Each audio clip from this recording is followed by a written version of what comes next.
What's up, guys? It's your man, Donovan Sharp, and welcome to another edition of Ask Donovan. Let's go to Anonymous in Tennessee, who wants to know how to increase his wealth, even though he can't afford to move out of his mama's place. Hey, what's up, Donovan? I'm from Tennessee, and I'm on here just wondering, like, what can a man do, to increase his wealth when there's only certain jobs in that particular location, and he can't even afford to move. What's up?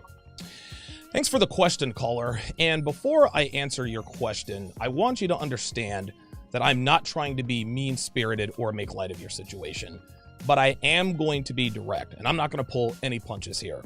You are, after all, a man, and constructive criticism that is genuinely meant to help you and men like you should not cause long-term adverse reactions to this. But if it does, then that's a you problem.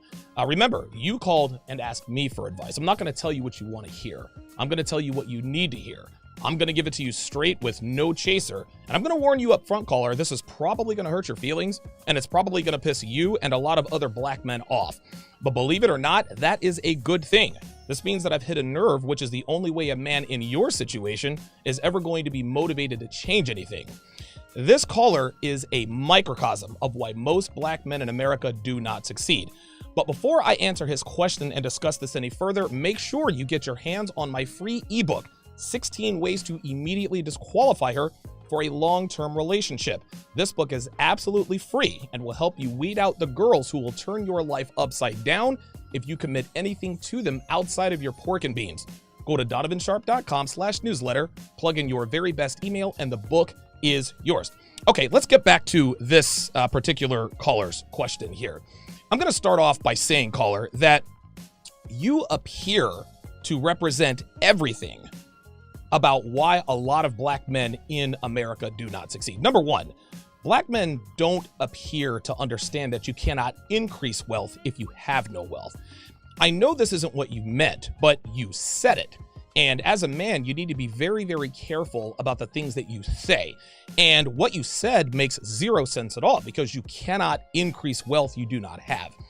This is a huge reason why so many black men don't succeed. We're trying to build onto something we don't have yet. We want to buy the $8,000 rims before we buy the car. We want to buy the 82-inch flat screen TV before we buy the house. Gentlemen, we need to get our priorities in line, and we need to understand that in order to build onto something, we must first have that something. Number two, you said, quote, when there's only certain jobs in that particular location. This is another problem with us, man. Black men, we got to do better than this. You cannot build, nor can you increase wealth at a job. Hell, you can barely build wealth with a career. So your mindset is that you're looking to build and increase wealth working for someone else, and that ain't happening. Too many of us brothers out here have zero clue that if you work a job, your job will see to it that you make them wealthy before you can make yourself wealthy, if ever. And there's no way that's happening. And to be quite frank, that's a damn good business model, right? I mean, what kind of business would thrive if its employees built wealth before the boss? Right? Like, a company wouldn't last very long if its subordinates racked in more cash than the actual company, right? Number three, you said you can't afford to move. Caller, you want to know what that tells me about you? It tells me that you don't want it bad enough. That's another problem with black men. We say we want something, but when we start doing the math in terms of what it's going to take to get what we say we want, we make excuses. I can't afford to move. Ain't no jobs out here, blah, blah, blah, blah, blah. Caller, if where you are in Tennessee were so bad and the jobs so crappy and all the rest of that, and you were motivated enough to change your life, you'd find a way to get the hell out of whatever podunk redneck town you're in. When I landed in Las Vegas over a decade ago, I had $700 in my pocket and a 22-inch suitcase full of clothes. That's all I had. I had to crash on a friend's house for 2 months. No privacy, no space, no nothing. Had to share a bathroom, didn't have a place to put my things, all the rest of that. Now, I will be forever grateful to my friend for helping me out, but that's not where I wanted to be. I didn't want to be cramped up in a small apartment sleeping on a couch that made my back hurt when I woke up. So you want to know what I did, caller? I made a choice.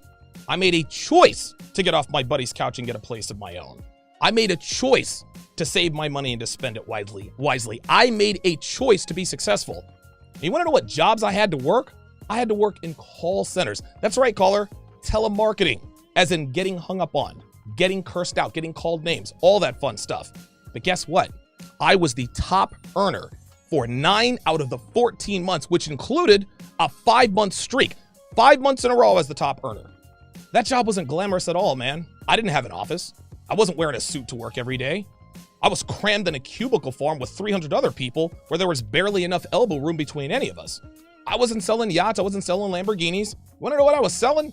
I was selling cell phone plans to senior citizens who couldn't understand what I was saying half the time. They couldn't hear me. That job sucked and I freaking hated it. But I stayed with it and I made a boatload of money while everybody else was barely making enough to cover their rent and their gas money. There was nothing special about me, caller. Still isn't. But the difference was that I chose to be successful, while those who worked with me chose to complain about the job and what it was or wasn't doing for them. Way too many brothers out here complain about the process of being successful and building wealth. This job's too hard. I'm not making enough money. My boss is racist. He doesn't like black people. Then wonder why they're still living at they mama's living check to check. I'm not saying what I did was easy. Far from it. But I knew what I had to do to change my situation. And after saving almost $70,000, I bought the first of 7, count them 7 rental properties, and 3 years after I moved to Las Vegas with nothing but the clothes on my back and a little cash, I was able to give the finger to the call center and plant my flag and be my own boss. I clawed my way out of being broke. Brothers, we ain't got that kind of drive. We ain't got that kind of motivation, man. We just want things to happen for us. This is another huge problem with us. You called me up talking about, man, ain't no jobs out here and I can't move, but I'm trying to increase wealth. Bro, you can't afford to pay attention right now and you're talking wealth? Fam, you got to do a lot more than that before you start talking about wealth. And your mindset, caller, points to a huge problem, especially with black men. As black men, we tend to think that the end game is always wealth. We think the end game is being a millionaire and being a baller and all the rest of that. But most men who actually think this way don't have a pot to piss in, they don't have a job, and living at home with their mamas. Black men ain't interested in crawling. We trying to sprint right out the gate. We trying to go from rags to riches in 2 weeks. But I got news for you, bruh. It ain't going down like that. Any man, regardless of skin tone, who has amassed wealth will tell you that building wealth takes a lot of work, a lot of patience, and a lot of time. You called me up talking about, yo, I'm trying to build wealth, but I can't move and ain't no jobs out here. What's up? That last thing you said, what's up? That tells me you're looking for a cheat code. You're looking for a shortcut. That's another problem with black men. We ain't trying to do the work. We want that quick, fast, easy money. We want to be that dude with more money in our pocket than in our bank account.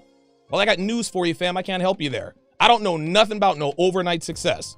I don't know anything about living with my mama and complaining that there aren't any jobs out here, but still trying to get rich. But let me tell you about what I do know. Number one, I've been doing this for over 6 years.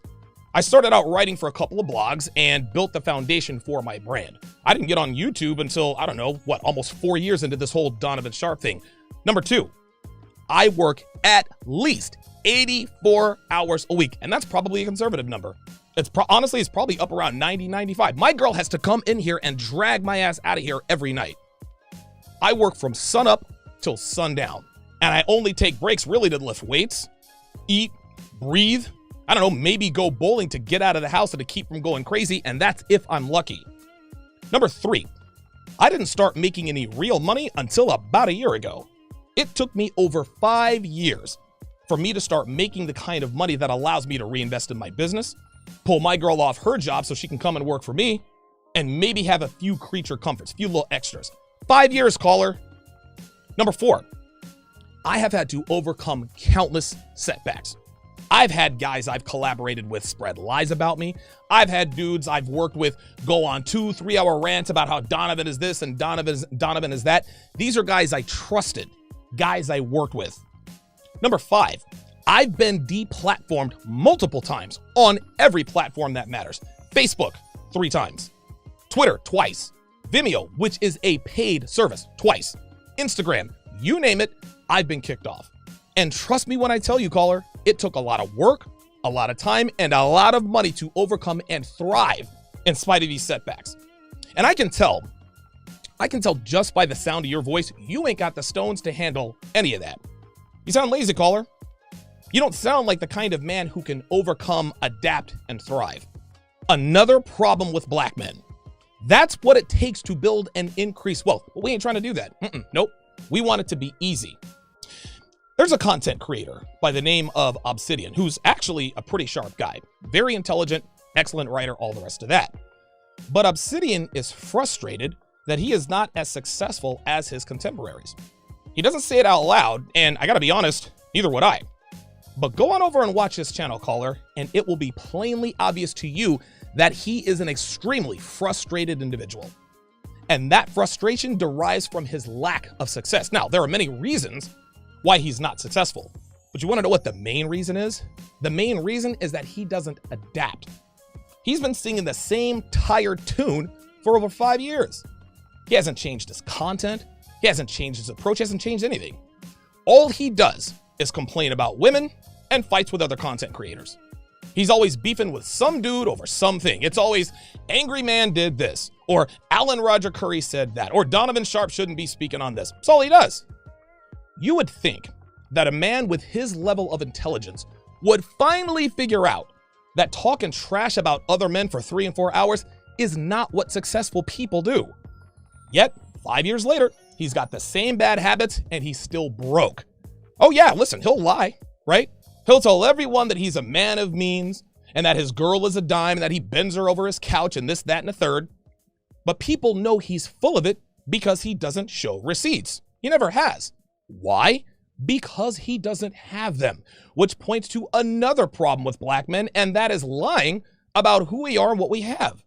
Black men are steady bragging about, I got all this money, my girl is a dime piece, and I'm this and I'm that, when it is obvious they're being dishonest.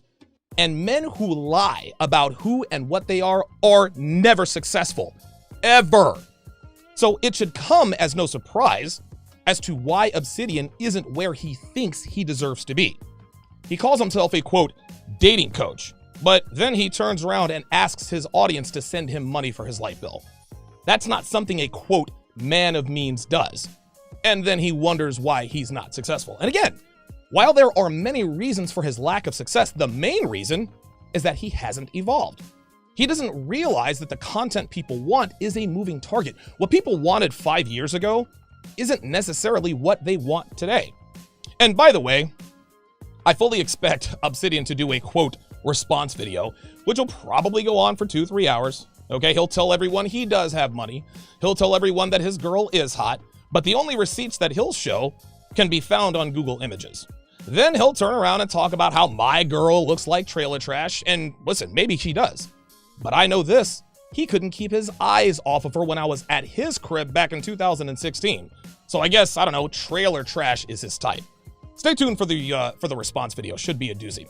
Caller, let me ask you something. You think alpha male strategies didn't have to deal with adversity on the way to where he is right now?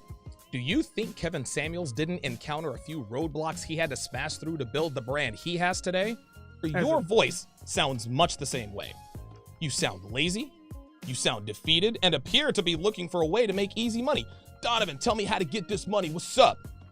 Can't help you, bro, got nothing for you. You asked the wrong guy for a couple of reasons. Number one, I'm not wealthy, at least not yet. And number two, I don't have the cheat codes because they do not exist. But what I can tell you is that if you really want to be successful in life, if you really want to change your situation, then you need to free yourself of the mental shackles that constrain most black men. And guess what? I can help you with that. So listen up. Number one, get your priorities in line. Don't buy the rims if you ain't got the car. Don't buy the 82-inch flat screen if you live at your mama's house or at your homeboy's crib. Number two, you gotta crawl before you can walk, bruh. You're gonna have to work a job you probably won't like for a while. That is part of the process. And trust me when I tell you, if I can do it, I know you can do it. Number three, move. If you hate the area in Tennessee you live so much, then do something about it. Move. Get the hell out of there. I don't want to hear I can't afford to move. Can't is nothing. Can't is your enemy. You are a man. Figure it out. If you want it bad enough, you will find a way because, again, you are a man. Number four, you need to get very comfortable with delayed gratification. Building and increasing wealth takes time. I've been at this for over 6 years and I'm still not wealthy. Now, I appear to be on my way, but I'm not even there yet. You're going to need to put in sweat equity, which means work. Work takes time. Impatient men are always broke. Number 5, adversity is a mathematical certainty. If you can't handle adversity, then you will never make anything of yourself, caller. Don't be like most black men out here who give up at the first sign of trouble. Work through the issues, stick with the plan, and be ready for the next speed bump, because trust me when I tell you, they're coming. Number 6, if you don't encounter adversity, then you, my friend, are doing it wrong. You got to remember, caller, nothing worth having is going to be easy. And if you accomplish something relatively easy with minimal effort and little adversity, understand that that success is temporary. This is where the phrase easy come, easy go comes into play. Now, this isn't to say that something you've worked hard for can't be snuffed out in the blink of an eye. But when you put in sweat equity, which is time, money, attention to detail, whatever you've built is much more likely to withstand hardships and misfortune.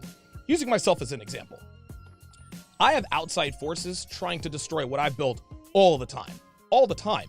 But because I have a deep catalog in the way of over 200 articles written and thousands of videos created, it is very difficult for my adversaries to take me down. Now, don't get me wrong, it's not impossible. But because I built a solid foundation through hard work, steadfast discipline, and intelligent planning, it is extremely difficult to stop me, and I continue to grow to this day. Now, caller, I hope I have pissed you off, I hope I've hurt your feelings, and I hope I have you saying to yourself, who the hell does this dude think he is? Because this means that you know that there is truth in what I've just told you. And if you're saying to yourself, well, I'm not lazy, I'm not afraid of hard work, or I'm not stuck in the typical mindset that hinders black men from succeeding, then prove it. Thanks for your question, caller. And don't forget, I will be joined by Steve the Dean Williams and Mr. Lucario live in studio this Saturday afternoon at 3 p.m. Eastern, noon Pacific. If you have questions for them or myself, call 702-919-7197 and leave your question or comment at the beep. Make sure you specify who you are, where you're calling from, and what panelist your question is directed to. If you have a question you'd like me to answer on Ask Donovan, call that same number. Thanks for watching, guys. We'll see you next time.